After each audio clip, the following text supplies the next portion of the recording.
So today we're catching up with State Senator Frank Padavan. So what are you working on and what's on your mind? Oh, the only thing that's on our mind, or the forefront of our mind, is the budget.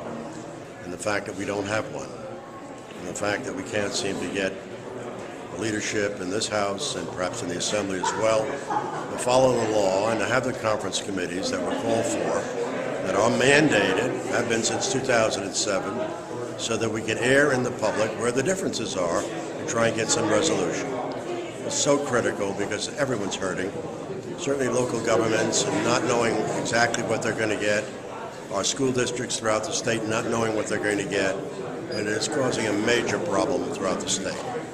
And what's going on in your own district? What are people talking to you about? What are they concerned about? Well, obviously they're concerned about this, and they talk to me about the governor's proposed cuts of $1.4 billion in education, which will affect the city of New York, roughly about $400 million, and its impact on our school system. Talking about the fact that, as the mayor points out repetitively, revenue sharing is not what it should be and normally is in the city of New York. He's going to be forced to lay off cops and teachers and shut down fire units throughout the city. We certainly don't want that to happen. And those are the things that are concerning them and obviously concern me. And so they speak to me about it, write to me about it, as well as many of the non-for-profit organizations who do so many wonderful things for our citizens, from our local museums to cultural centers to after-school programs throughout the city and in my district as well. And they're concerned about the fact that they too will suffer if there's not a budget that provides some level of funding that they can function with. So do you think this is actually going to get wrapped up with some reasonable amount of satisfaction and I don't even know what to call it. I mean, well, obviously it's not going to be something that is totally satisfactory to everyone.